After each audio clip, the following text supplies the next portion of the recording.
From the Bob Mills Weather Center, meteorologist Aaron Reeves. That's pretty much how I looked earlier this morning once I got done mowing the yard. Soaking wet and covered in grass, and probably a lot like an elephant as well out there. So here's what we have going on. We do have temperatures in the 90s. It's a little on the toasty side. Once again, it's humid as well, so we'll take a look at those heat index values a bit later on. But those are in that 95 to 100 range. We're quiet for now. Notice up here, we got all these blue counties. That's a severe thunderstorm watch. We have one storm right now west of Salina that's dropping southward. It's been severe. It's had a tornado warning with it. We got to watch how this transpires. It's going to be kind of a tricky forecast tonight. This northwesterly flow stuff it's like a massive headache for weather people. Trust me, they're kind of tough to pin down. A couple of other cells that have had trouble getting going, but this cell right here is a beast. And if it keeps heading where it's going to head down towards Pratt and then eventually maybe around the Enid or Woodward area. We'll watch all of this as it rolls southward tonight. There is a slight risk across much of Kansas for severe thunderstorms, wind and hail the main threat. And they should weaken as they move south, but some of those could try to hold together just long enough to make it down into northern Oklahoma late tonight and early into Monday. And once again, it's kind of tricky because if they hold together longer than when we think and become more widespread, tomorrow's temperatures will be way less.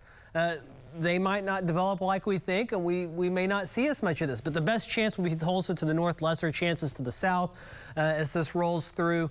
And then also rainfall amounts, notice better chances of more rain to the north, lesser as you head south. But if you get under one of these storms, you could get a quick ½ inch, maybe inch of rain if you're lucky enough. I know I don't need it. I'm hoping we can get this ridge eastward so I can dry out. But the only bad thing is as this ridge moves eastward, our temperatures are going to go way up. And our heat index is going to go way up because everything's just so doggone green and wet out there from all the rain we've seen. And we should see those temperatures near 100 as we head towards Tuesday and Wednesday. Tomorrow we should be low to mid 90s, and that's assuming that any morning storms clear out of here. If clouds or rain stay a bit longer in the day than we think, that temperature could have trouble getting out of the 80s. We'll just have to see how it plays out. And then another front moves through. We should get another break next weekend, so that's certainly good. Right now, it's sunny, it's toasty. As we look out from Jinx, it's 93, southeast wind at 9, dew point of 67. So once again, that's making it awfully hot out here for these wasps as it feels like we're more in that 95 to 100 range with the heat index values. Across the state, upper 80s, low to mid 90s. Pretty consistent. Idabel at 77. Once again, there's the impact clouds and rain have. They had a lot of rain this morning with thunderstorm activity that's cleared there, but they really haven't recovered yet.